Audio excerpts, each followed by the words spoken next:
Hello, friends. Welcome. Here's your project doctor. Thank you so much for being with me today. I wanted to check in because I haven't for a while. So I actually wasn't feeling that great for a few weeks, and then ended up at the hospital. Well, I'm back, which is great. I'm feeling much better, and I just wanted to share with you some of the experiences and observations that I gathered and enriched myself with while being at the hospital. Speaking about professional deformation, right? You are seeing things in a professional or through a professional lens. It's kind of funny actually, even while being sick. All right, so what is it that I wanted to talk to you about, right? What like hospitals, being in the hospital experience, what can it teach us as project managers and leaders of people and leaders of teams and also change managers, right? And I'm talking about change management not in a, project sense like, oh, here's our scope and statement of work and then we if we want to remove or add scope, right, we have to go through the change management process. That's not the change management I have in mind. Change management that I have in mind is actually helping yourself and helping your team and helping organization, right, or whatever impacted group of people, stakeholders, your project stakeholders you're dealing with, right, helping them to absorb the change, which typically comes with projects, right? We implement projects to actually instill the change, right? To take the process from point A to point B, to implement new product, right? To create something new, which by nature, by definition, does result in change. Project work itself is it's not like business as usual, right? Typically, unless you're a professional project manager, and that's kind of what you do day in and day out. If you are in any other sphere or industry, right? Typically, project work is not the typical work for you, right? So by nature, the work that you're going to be doing on the project would be very different from your day-to-day work. And at the end of the project, you might end up with a different process, or you might end up needing to learn a different technology or different features, or relearn your own role, right? It really depends. Some projects are so massive that they could result in, company reconstructions, right? You can have a project that has to do with reorganization or overall total overhaul of company hierarchy or company technology or you name it, right? So all of this to say that any project, small or large, regardless of the product of the project, it means change, right? And change by definition is it's just a very uncomfortable experience. It's very uncomfortable experience to go from your comfort zone to the unknown, especially at the very beginning when the cone of uncertainty. I love this term, right? Just the larger the uncertainty, right? The bigger the emotional reaction and discomfort that people might feel toward your project and just from the experience. And then hopefully, right, through engaging in the project management processes, right? And we can name a few, right? Stakeholder management, scope management, creating your timetables and schedules, really understanding the scope and requirements, right? All of those processes that are baked into the project management discipline, they're designed, right? Their underlying purpose that unites all of them is to create certainty, is to narrow that cone of uncertainty and provide your teams, your organization, the people you have impacted by the project, provide them with a level of knowledge that increases the comfort, thus decreasing that anxiety and pushback, right? And this is overall just um, an approach that makes sense. Anyways, all right, let's switch gears. And I just want to connect this to my hospital experience. So basically, right, when we talk about change management or helping our teams to absorb the change, to become comfortable with the process of the project as well as the product of the project, we spend a lot of effort, right, in creating consistency and predictability. And that just helps with overall level of uncertainty and anxiety and uncomfortable feelings that come naturally from whenever we experience change. And so here I was at the hospital, right, not feeling super great. And that's actually like a very it's like a hyperbole, right, of someone, right, just you're a stakeholder, or someone who is you're a leader in the company that needs to implement new technology because the markets push you to, right, or you need to come up with a new product to stay relevant in the market, right. So a lot of times the change or the need for the change comes to us as leaders, not necessarily, and it's great if we plan for those and we actually decide to pursue a certain change. But there are sometimes situations where it's actually not our decision, right. It's the factors that are outside of our control. Market changes, for an example, is a perfect representation of this, right. And so when the change happens to us, it's hard enough when we initiate the change and kind of go through that and plan out the process on our own. um, that is hard enough. It's even harder when it happens to us, right? It's hard on you as a leader because especially if you're a planner and you want to do things right, you want to budget, you want to plan, you want to make sure that your team is prepared, you want to make sure you have necessary skill set on your team, etc. Right?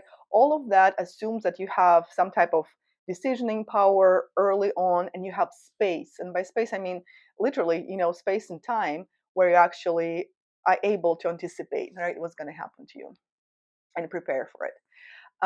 And that is hard enough already. But a lot of times, as I mentioned, changes happen to us, right, which means that you really have, as a leader, a lot of times you don't have time to plan. You really don't have, you didn't have an opportunity to do your long-term planning and see how this change fits into your overall long-term roadmap, or your strategy, right.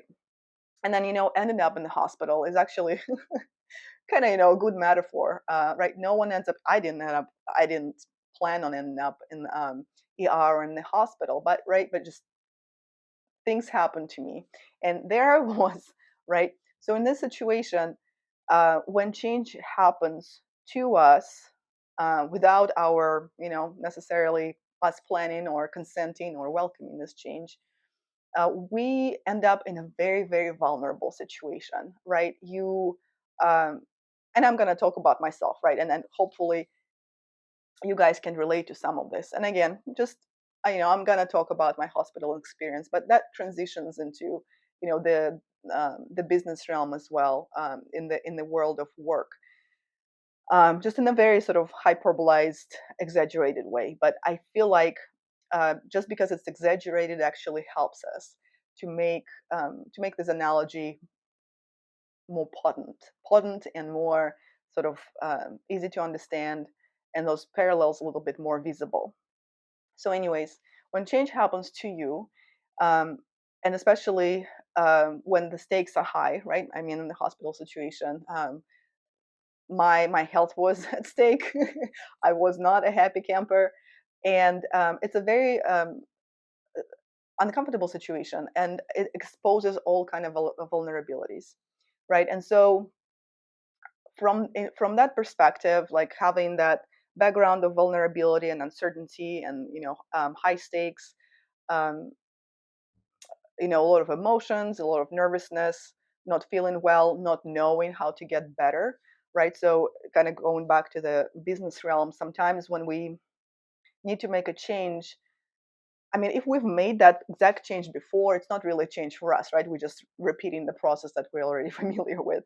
So by default, in a brand new situation and in a brand new project, we are um, without answers in a lot of situations, right? So where do we go from there, right? How do we do we bridge the gap?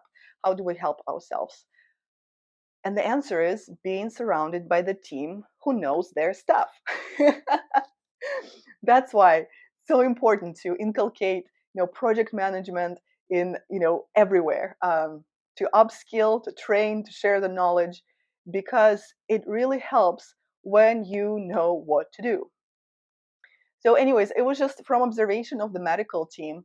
It just made me wonder. I was like, oh my gosh, this is so great, right? So, first of all, from the observation, right, you can tell when people around you, right? I'll for the sake of analogy, I'll call them a project team, right, or support team, who were helping me in my project of getting better, just by observation, right? By how people move, how they react, how they answer your questions, how they are with you, you can already tell whether they know what to do or if they don't know what to do, right? And obviously, when you're surrounded by people who act confidently and who, by your observation, you can observe that they are professionals and that they know their skill, they know their craft. It gives you, right? Oops, sorry, boop my microphone. Um, it just creates naturally a level of certainty and a level of security, and just that, hey, I'm being taken care of, right? So when you're in the position of vulnerability, it's great to surround, like, to be in a situation where you work with a team who knows what to do. So that's one, like, right, that's observation about people. And then another observation is about the process. I was fascinated, and I love processes. I love watching how people do their work. It doesn't matter if, you're installing my new cabinet, or, we're doing testing of new technology at work, or, I'm at the hospital. I'm always watching how the process works, because I'm fascinated when lots of people do complex things and it works out. It just fascinates me. The level of coordination and teamwork and synergy that gets created when each individual person knows their craft, and together they come together as a puzzle, right, into this wonderful, fascinating machine that creates results. Just love it. So there I was, laying on my hospital bed, connected to all the equipment with the IV sticking out of my arm, and feeling like not great, but observing and watching. And so it was fascinating to see the process. First of all, right, all the technology, right, the tools. That's another very important thing for your team to be successful. They have to have the tools of the trade, right, just to enable them to do the things that they need to do. So in AR, obviously, speed is super critical, right? Speed of reaction. So it was very interesting how people actually they took their equipment with them, and sometimes they took me to their equipment. So logistics, right? How the process was organized, accessibility of the tools and equipment. And again, I am talking about the hospital, but that applies universally, right? If you are implementing software, it's critical for you to have the tools, right, and access and specific, um, I'm thinking about, testing technology, right, like user access, access to test environments, skill set, access to different configuration, the functional specifications, all these things, right? It's important for you to have access to be able to um, walk your client, right? And I'm client in air max, just because um customer, right, patient, in my case. um it's fantastic, right? It's all visible, right? It's really, really obvious when you work with a team who is equipped, and if you work with a team who does not have the tools that they need to do the work. So anyways, the people, their coordination, them knowing that your craft, observing the logistics, how logistics is very well organized, access to equipment, which again is very obvious. And then when they transferred me to my hospital room, something that just made me, I had to I didn't pull out my phone right away because I did not feel well. But once I could move again, and was in a better place, health wise, I did reach for my phone and took a picture. And I'll link the picture and I'll share it with you. But it was a picture that reminded me of a Kanban board or a Scrum board, or, if you're doing more of a waterfall, you can call it something else, right? But it's essentially, um, I personally love to have visuals for the projects, right? It's like a project one slider on one pager, that, some scope document, right? The charter, right? Could be that document, and one page that tells you about, who the people are, right? Who are your key stakeholders? Who is the owner of the project?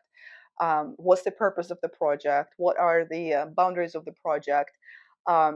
Colors, right? What's the health of the project, and all these different parameters that we track as project managers once the project is being executed. And so, from this mindset, when I was in my hospital room, I looked around and I saw it was um, a big board on the wall, and then it had my name, had my room number, right? It had all the all the just sort of basic information about me, right? So room number, name. It had my preferred name. It had information of different preferences that I had, right? So it's kind of reminding me of how we do stakeholder registry, right? When we get to know our stakeholders, our project owners, right? It's really important to know certain things about them, their communication preferences. And again, some of this information is not necessarily publicized, but as project managers, people who work with our internal clients or external clients, with our um, the key people on the project, it really helps dramatically to know who your players are, right? And it doesn't, it goes beyond a proper title, right? It really helps to know all these things: preferred name, right? Hours of operation, which time zone are they in? Again, their communication preferences, their right hand, right? Who is the proxy in case they cannot be reached? All this good stuff, right? So that reminded, that part of the board on my sort of my hospital profile remind me of that, of the stakeholder registry. Then there was a piece, and I have my notes here so that I don't forget. All right, so patient information. Um, okay, my care team. So there was a section that said my care team, and then it listed the names. So I had several nurses who worked with me, and supervisor, and then doctor. But you never, you rarely see the doctors. But so most of the time you work with nurses or assistant nurses. But that's not the point. We're not here to discuss different medical uh, roles and jobs. We're here to discuss the care team.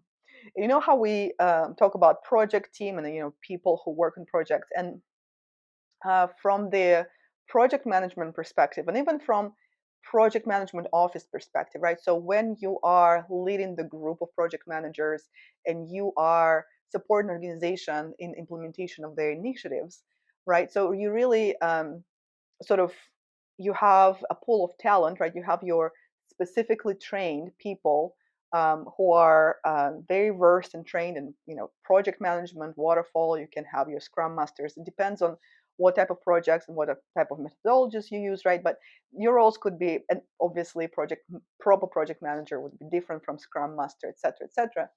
But overall, think about it as a your pool of talent, right? Your care team that you assign to your projects to take care of the project. And I love this so much more than saying management, right? Because I don't know, management can mean many things for many people. I do in the context of implementing change, in the context of helping project teams through the change, and delivering project from conception, ideation, through the approval, through the execution, into the testing and delivery, um, and go live. I really really like approaching this whole process from the care perspective versus management perspective. I think care describes what we do much better than management would, right?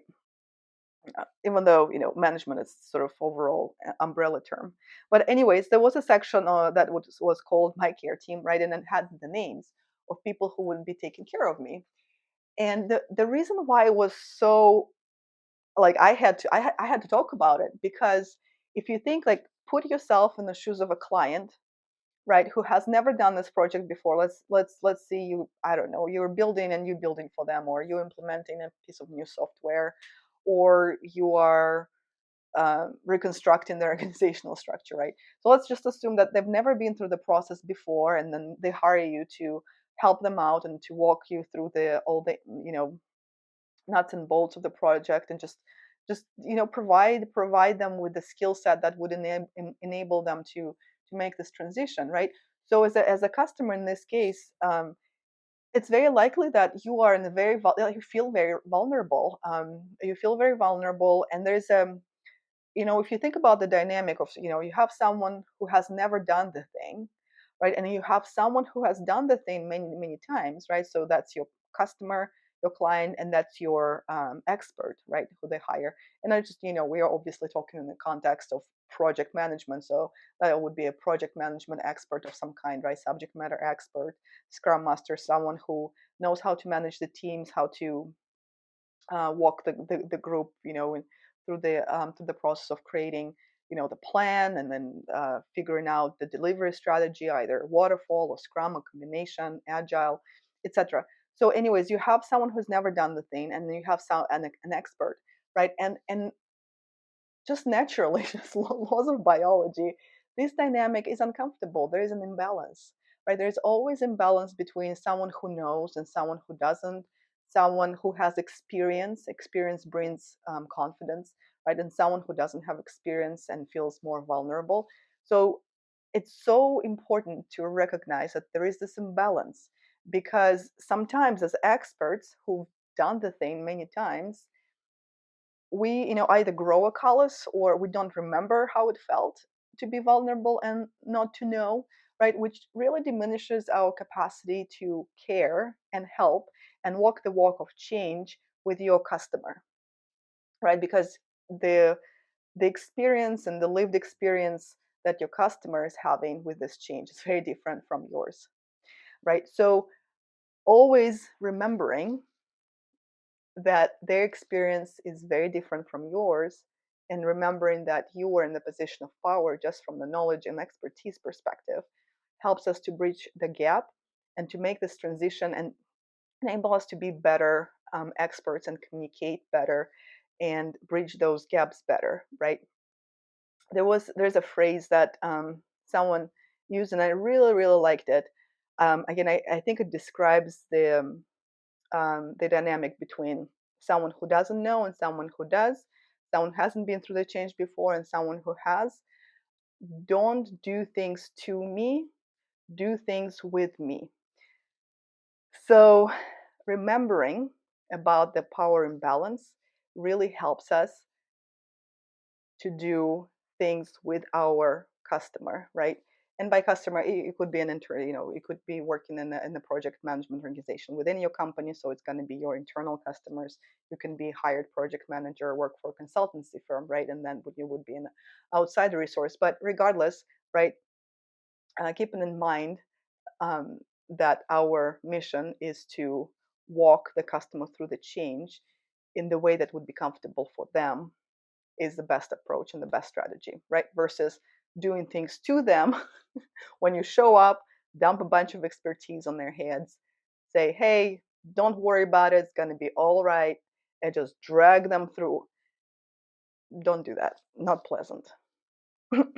So, obviously, the hospital where I was at recognized this, right? So, and then they spelled out who my care team was with names, right? Because we also want to know who's taking care of us, right? And that's kind of back to stakeholder management, as well as um, being very doing your due diligence, and just making sure that your customer and your stakeholders know who they are dealing with, right? Because it's not just one way. It's not project manager managing stakeholders, right? It's not one directional. It goes both directions. So for stakeholders, it's very important who's their care team is, right? Who's their project manager? Who's if there are many people, right? You could have a program manager and several project managers, depending on how your team is put together, right? There's it goes both ways. So make sure that your internal customers or your clients know who their care team is.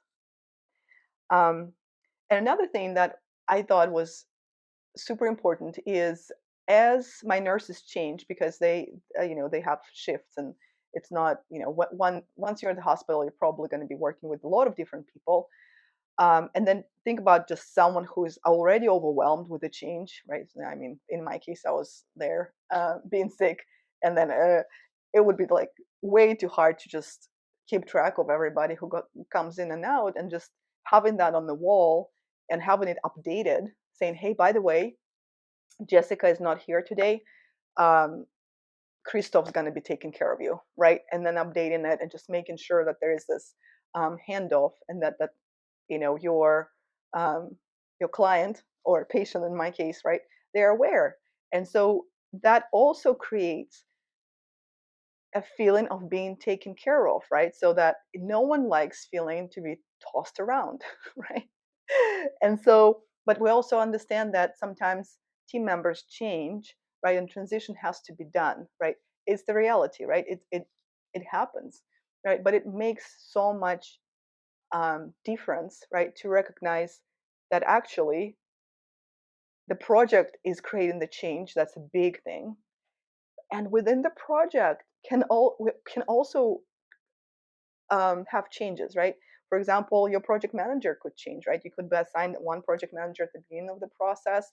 They could, be transitioned to a different initiative, or they can, leave the company. I don't know. Just things can change, and you could be assigned, a new project manager. So it's always a good idea to have that really warm um, uh, handoff, right? Saying, hey, this is what's happening. You're transitioning from one caretaker, one project manager to another, right? Having that introduction, making sure there is knowledge transfer. Um, all of those, right? I just call it connecting the dots, right? So it's you have all these lines, and then once the line is needs to stop and another one needs to begin, right? There should be that connection point that connects the two. Um, business continuity. That's another fancy way of calling this, right? So we want to make sure that our stakeholders and our internal customers have a continuous, predictable experience, seamless, right? That's another good way to call it. All right, let's switch gears and talk about they had a section called safety and comfort needs. That kind of goes sends me back to stakeholder registry and just to hold stakeholder management. Even though I do prefer to use other synonyms, um, stakeholder engagement, taking care of your team. I think those much better describe what we actually do. But anyways, the description of the needs, right? Comfort needs, safety. I mean, obviously, this done in the context of taking care of someone's health and well-being. However, in the context of taking care of your stakeholders, how we track engagement. We keep an eye on that. We also keep an eye on influence, level of influence, again, the context of the change management, making sure that we have enough support behind our project and behind the change that we're implementing, but also knowing, I don't want to say, well, actually, let me just say how I can say it. Knowing the pain points or tender points of your stakeholders actually helps a lot, not in a sense of not from the standpoint of like, no, they're weak points, right? um, not in this regard at all. As when you work with people and you walk them through a change and you know that it's by default it's uncomfortable, I think it's just natural to seek the information about um, what are those comfort boundaries, right, for a certain leader in an organization or a certain subject matter expert, what their preferred styles of work. Um, we all know that, just technically, when you have um, your team where everyone is open, everybody's just sharing their knowledge in and day out. Everybody sits in the same room, sees each other every day, openly communicates, and shares. I mean, it's nice to dream about that, but reality typically is not this way, right? A lot of times we are dispersed, we are not co-located.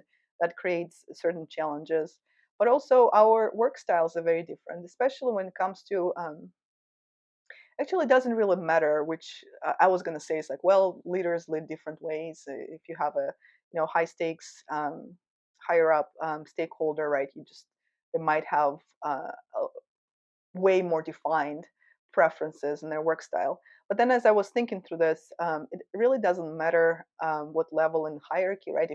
If your organization or your project team is have a certain hierarchy, which most of them would, right, just because the way our companies are structured typically. Um, but now, when I'm thinking about it, it's not just the top tier that you need to. It would be good to know about the soft spots and the pain points, also your key subject matter experts, your key contributors to the project,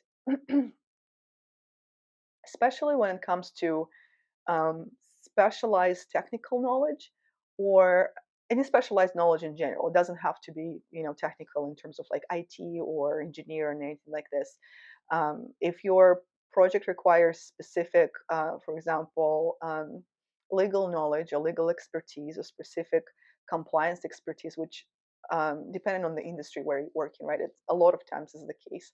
So um, a lot of times, like that expertise and your ability to engage a person with needed expertise in the right point in the project, that's one thing. And then making them comfortable or creating, we actually can't make anybody do anything, but what we can do as professionals, project management professionals, we can create an environment that's conducive, right? That gives all the opportunities to people to be open, to be engaged, to be in the know, right? For them to have access to the information that they need, so that they're able to react to it with their expertise and provide your project with expertise knowledge when your project needs it, right? So there's actually several layers to it. It has to be timely. Um, and it has to be both ways, right? So just dumping a bunch of information on your expert, I mean, that's part of it, right? You need to share the information of the project with your impacted stakeholders and contributors, but also having an open line of communication and a way for them to engage back and to share their expertise. So, and in this context, right, knowing the pain points, knowing the soft spots, knowing those boundaries, knowing those, safety and care needs um, can be very, very instrumental for you, because that will give you the toolkit to create that environment in which you can make sure that stakeholders and experts are engaged in a timely manner, and they're engaged in the way that allows them to contribute their expertise to the process. So that's safety and comfort needs. Gosh, love it. I didn't love, and ended up in the hospital, but just watching, just being taken care of and watching the teams do that, it just blew my mind. I'm so I'm so thankful. All right, all right. So next one, oh my gosh, next one. My Scrum masters and people who do Kanban and people who do Agile method. Oh gosh, this is awesome. So there was a section called purposeful hourly rounding. Purposeful hourly rounding. Think about stand-ups, right? With your team, right? Purposeful. And of course they're all also set in time. When you, especially in the United States, when you work with medical professionals, like people would not sit for an hour with you, right? It's very fast. They have just a minute to come in, do the thing with you, and go to the next patient, right? They're very, very fast. I mean, it's a good thing and a bad thing, but we just know that there's, as far as the time windows and intervals, it's it's a limited time interval, right? Hey, think back to your stand-ups that are super short. They're very focused, right? We know exactly who does what in a stand-up, and then they're regular, right? Depending on your the sprints and the rhythm with which your team works, right? They could be, you know, spaced out, or they could be more frequent, but it's that known given cadence. Again, what's great about that? You got it. Predictability. It creates, the rhythms and, um, those ceremonies that, it's going to happen. It's going to happen. That's the process. That's the process the teams follows. That's the purpose of the process. It's beautiful. In the space of projects and creating new things, right? By default, it's something unknown, right? Something that we can't really, I mean, we can try to predict as much as we can. Being able to create a consistent, controlled process of delivering the result is beautiful, right? It kind of it just shows us, right? Hey, even in the space where nothing is uncertain, nothing is certain, where we don't have a lot of control over what's going on, we still have some level of control, right? We can establish the processes that would create the environment for people, and some boundaries and some, well, I mean, rigor is also the word that not everybody loves, but something constant, right, in the sea of uncertainty really helps, right? It helps people um, to come down. It helps people knowing um, that the process will be repeatable and predictable, right? It creates some type of um, creates something to hold on to, right? And then when you do have something to hold on to, um, you can deal with a little bit more uncertainty, right? You can actually dedicate your brain power to creating solutions, right? Versus worrying when the next stand up's going to be, and if there's going to be one, right? So purposeful hourly roundings. That's what it was called on my board at the hospital. Oh, ho, ho. The next one. Oh my gosh, I love it. I'm gonna share the picture of the board with you so you guys can see for yourself. But the next section was plan of care. My plan of care and my daily care goal is, right? And it's just there's spaces left so that someone can fill it out.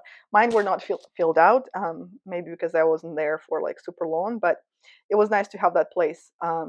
Plan of care. The plan of care, my daily care goal is.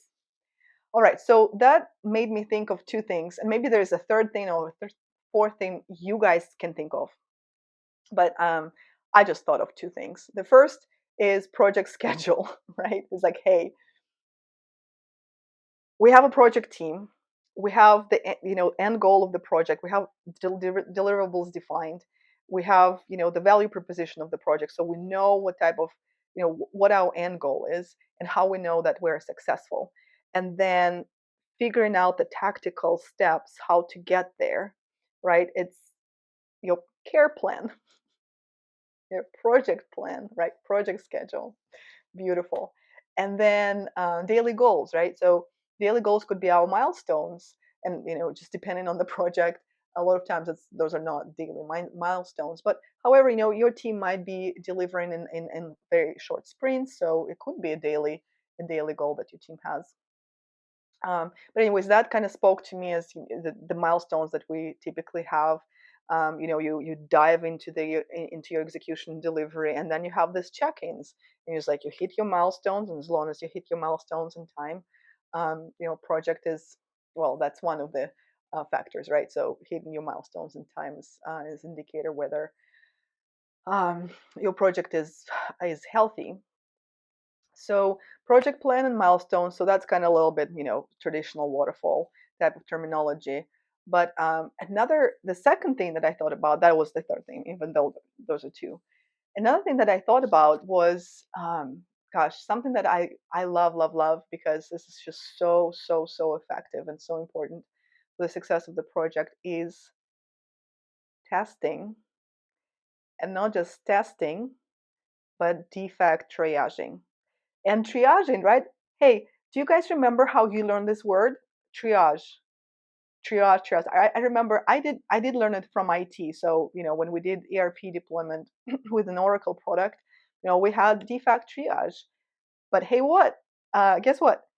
That's not, an IT term. It's a medical term, right? Triage nurse. A triage nurse is someone who takes care of you, I believe, after the surgery, right? So, hey, after the thing is done and you're all like, dismounted and just, stabilizing, it's recognized that when change is happening, you have to care for the thing that you're changing, right? So testing is obviously important, right? However, what happens when we test? When we test, we find defects, and that's fine, right? That's why we test. There's certain inconsistencies, there's discrepancies, there's things that didn't work, because all up to this point, all we do is assumptions, right? We assume that the code's going to work, we assume that the new process is going to work. We don't know until we test, right? Beautiful. I love testing. Thanks goodness for testing. Please, let's spend more time testing. Again, agile teams do it even better, right? So, traditionally you will do the thing and you'll develop and you'll build, and hopefully you have a massive, dedicated time slot on when everybody's testing, and then, defects, and then rework, and then testing again. There's advantages and disadvantages to this, right? This is what I described. This is typical waterfall. Um, a lot of teams right now, especially in product development, they don't do that anymore because we don't have that type of time. A release to market is has to be fast, right? So when things have to be fast, so you develop smaller features and then you test them, and then you develop more, and then you test them again, and you develop more and you test again. So it's more iterative and broken up in smaller chunks, right? So you don't have to wait for several months of development, and then have several weeks of testing, and then wait a few more weeks for defects to be resolved to retest again. So anyways, there's value in doing it incrementally. Not always practical, but regardless of how we do it, in the waterfall, big chunks or small chunks, more agile way, we have to make space for testing. We have to make space for testing, and we have to make space for triaging. And triaging, in other terms, is reworking defects, is defect resolution. Because typically, I mean, we all hope that we're going to test and everything works fine. Reality is, very rarely, you only need one round of testing. Typically, you need several. Um, and it's good to allow yourself space and time in your project schedule to do those things, right? So that your team has a chance to test, and that the technology team has a chance to react to those defects and to fix them, so that the team can retest again and say, hey, everything worked out. All right, so that was the section about plan of care. Haha.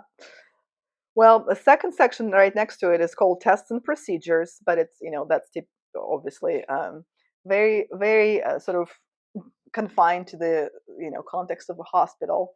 But hey, going back to testing, which a lot of our projects would have, is, and doesn't even have to be a technology project, right? Um, Really, when we develop something new, up to the point where we actually do it in real life, we're hypothesizing. We're assuming that what we do actually is going to work, right? And so, kind of going back to just normal scientific approach, the only way to know something for a fact is to actually do it and see if it works. Lots of science works this way. Anyways, so does the do the projects. Anyways, all right, tests and procedures. Man, don't even get me started on procedures. We can talk about project management procedures here too, but let me switch gears and talk about another. We have two more sections to talk about. Oh, actually three. Sorry about that. I can't do my math. Three. So there was a section there called communication. Unfortunately, there was nothing. They didn't put anything in there, so I don't know like what it's used for in the context of um, you know mm, a hospital. But obviously, on projects, communication is what is the statistic, right? There's this widely known statistic that a project manager communicates like 90% of the time. That's kind of the main thing that project managers do: communicate, communicate, communicate, bridge gaps, make sure everybody's informed, make sure everybody who needs to be engaged engaged. Um, anyways, communication. There's a big section that says communication. Spoke to me because nothing we can't do much without communication when it comes to taking care of projects and project teams. All right, there's two more sections, and I'm going to talk about the last one first, and then transition to the one that is really juicy and yummy. So this one, pain goal, right? So I mean, again, that's in the context of a hospital, right? Obviously, when people have problems with their health, pain management um, is a big goal, right? My pain goal is um, pain meds, and then last dose and pain meds next dose. And that's dark, right? And I just didn't want to for this conversation to turn dark. But if we connect it back to the project management world, again, going back to change, change is painful. When you take project management classes or change management classes for this matter, Scrum classes, I don't hear a lot of instructors talk about pain, right? Or you wouldn't start your business seminar saying, "Hey, by the way, let's talk about pain management on your project." Uh, would be an interesting subject, though. I know that just culturally, when we talk about pain, it's physical pain primarily, right? It could be mental pain, could be pain of the heart when if your heart is broken, emotional pain, things like that, right? So it comes more from the realm of physical health and emotional well-being. However, I mean, we are all people, right? Who does the projects? Robots? No. People do the projects, right? Who are your leaders? Your leaders are people. Who are the people? Who are team members on your project team? They're all people. So, and we know that change is hard. We know change is hard, when it comes to physical health, when it comes to personal life, and change is hard. It doesn't, you know, the fact that you're doing something for business, right, or you're doing something for your work doesn't make it. I mean, still human, right? And so it would be an interesting venture to examine or to talk about project management and change management um, in the context or through the lens of pain management, right? Hey, change is hard. Change could be painful. There are different kinds of pain your organization can be experiencing, um, and how do we manage it, right? That kind of ties back together to change management techniques and to change management strategies. But again, a lot of times, what makes it easier and less painful and more palatable for organizations is consistency and predictability, right? And then how do we create consistency and predictability? Again, go back to all the tools. There are a bunch of tools in change management toolbox, and there are a bunch of tools in project management toolbox. For project management toolbox, right, it's schedule management, timeline management, scope management, expectations, requirements. Um, there's just so many different angles, but again, all of them, the sole purpose of them is taking something that's uncertain and create uncertainty. And that typically takes, takes effort, it takes time, it takes certain skill set. And that's why people hire project managers, and that's why people teach project management and change management, just because there are things that can be done professionally through the process, through the expertise, um, to alleviate the pain, right? To be that pain medication that's being given to the stakeholders or organization, to manage the pain from the change, right? And I actually like it. Anytime there's a timestamp, right? It's like, hey, last dose, next dose. I love it because that's all about, in the project sense, in the team management sense. It's again something that creates predictability, right? Something that creates expectation, right? And something that can be tracked. One of the things that one of the values of tracking, right? I mean, hey, in this silly pain example, it's we're tracking, how when the pain medication was administered. But on projects, we track when discovery was finalized. We track when testing is supposed to happen. We track when testing was finalized, and then I mean it informs us, right, in the moment. It gives us information on how of our pace, how well we're doing. If we're stuck somewhere, do we need to get back to green, yada yada yada. But also in retrospective, when everything is said and done, and we look back into how we did, right? We can learn from the process a lot. We can see our original, original plans, right, and how our actual timelines lined up to that. We can see it's almost like I actually don't know what it's called, but it's like a magical ball, right? Like it's that sphere that you look into, to see the future or to see the past, right? Just this magical. Um, Man, there's a name to it.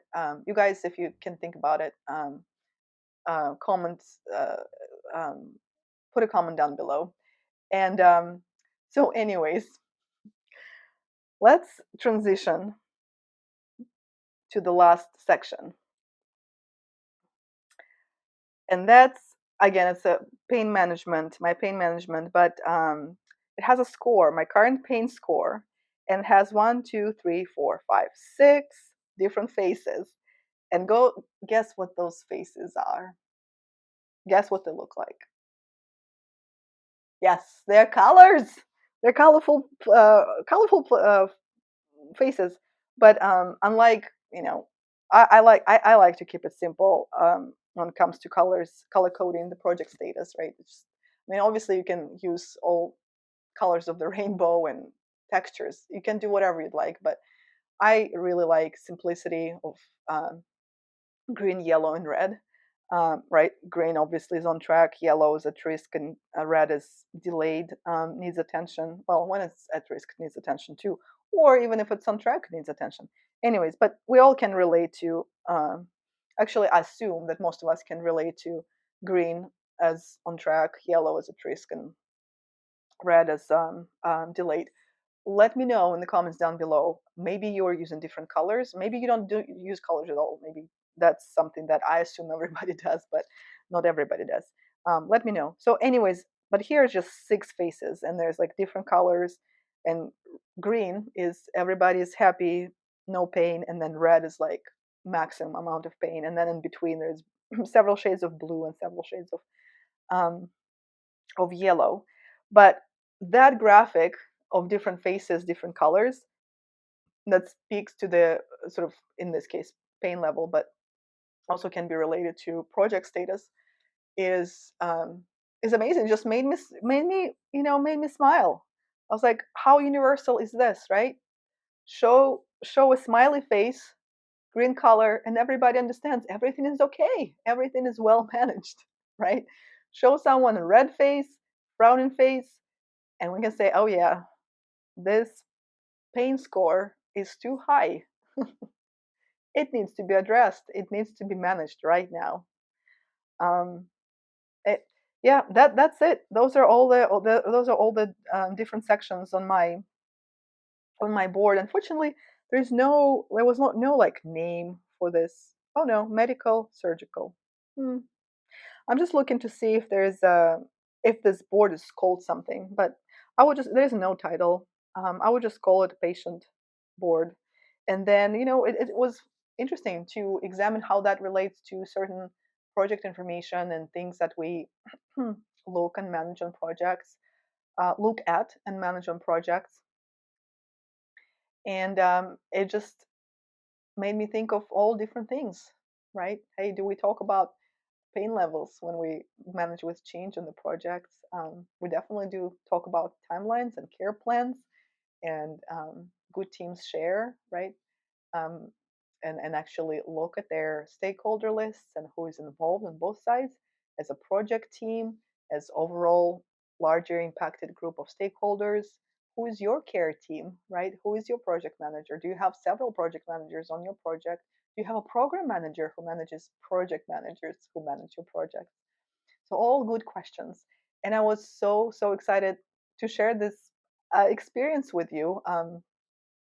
Didn't enjoy being sick, but I really enjoyed watching people who know their stuff do the stuff that they do well.